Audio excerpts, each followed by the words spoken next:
और हिमालय आदि जितने पर्वत हैं सभी चित्रकूट का यश गाते हैं। विंध्याचल बड़ा आनंदित है, उसके मन में सुख समता नहीं, क्योंकि उसने बिना परिश्रम ही बहुत बड़ाई पा ली है।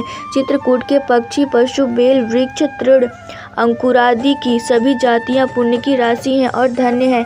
देवता दिन रात ऐसा कहते हैं। आँखों वाले जीव श्री रामचंद्र जी को देखकर जन्म का फल पाकर शोक रहित हो जाते हैं और अचर, पर्वत, वृक्ष, भूमि, नदी आदि भगवान की चरण रज का स्पर्श पाकर सुखी होते हैं।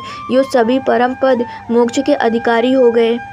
वह वन और पर्वत स्वाभाविक ही सुंदर, मंगलमय और अत्यंत पवित्र को भी पवित्र करने वाला है। उसकी महिमा किस प्रकार कही जाए। जहाँ सुख के समुद्र श्री रामचंद्र जी ने निवास किया है, क्षीर सागर को त्याग कर और अयोध्या को छोड़कर, जहाँ सीता जी, लक्ष्मण जी और श्री रामचंद्र जी आकर रहे, उस वन की जैसी परम शोभा है, उसको हजार मुख वाले जो लाख शेष जी हों तो वे भी कह नहीं सकते। उसे भला मैं किस प्रकार से वर्णन करके कह सकता हूँ। कहीं पोखरे का शूद्र कछुआ भी मंदराचल उठा सकता है। लक्ष्मण जी मन, वचन और कर्म से श्री रामचंद्र जी की सेवा करते हैं। उनके शील और स्नेह का वर्णन नहीं किया जा सकता। क्षण क्षण पर श्री सीता राम जी के चरणों को देखकर और अपने ऊपर उनका स्नेह जानकर लक्ष्मण जी स्वप्न में भी भाइयों, माता पिता और घर की याद नहीं करते।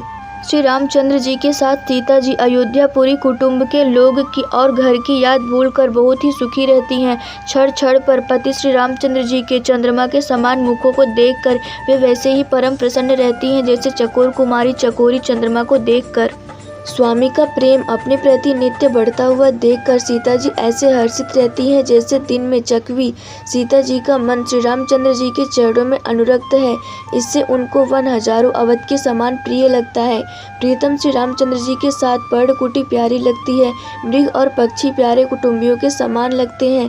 मुनियों की स्त्रियाँ सास के समान, श्रेष्ठ मुनि ससुर के समान और कंद मूल फलों का आहार उनको अमृत के समान लगता है। स्वामी के साथ सुंदर सारथी, कुश और पत्तों की सेज सैकड़ों कामदेव की सेजों के समान सुख देने वाले हैं, जिनके कृपा पूर्वक देखने मात्र से जीव लोकपाल हो जाते हैं। उनको कहीं भोग विलास मोहित कर सकते हैं। जिन श्री रामचंद्र जी का स्मरण करने से ही भक्तजन तमाम भोग विलास को तिनके के समान त्याग देते हैं, उन श्री रामचंद्र जी की प्रिय पत्नी और जगत की माता सीता जी के लिए यह भोग विलास का त्याग कुछ भी आश्चर्य नहीं है। सीता जी और लक्ष्मण जी को जिस प्रकार सुख मिले, श्री रघुनाथ जी वही करते और वही कहते हैं। भगवान प्राचीन कथाएं और कहानियाँ कहते हैं और लक्ष्मण जी तथा सीता जी अत्यंत सुख मानकर सुनते हैं। जब जब श्री रामचंद्र जी अयोध्या की याद करते हैं तब तब उनके नेत्रों में जल भर आता है। माता पिता, कुटुंबियों और भाइयों तथा भरत के प्रेमशील और स्वभाव को याद करके कृपा के समुद्र प्रभु श्री रामचंद्र जी दुखी हो जाते हैं, किंतु फिर कुछ में समझकर धीरज धारण कर लेते हैं। श्री रामचंद्र जी को दुखी देखकर सीता जी और लक्ष्मण जी भी व्याकुल हो जाते हैं।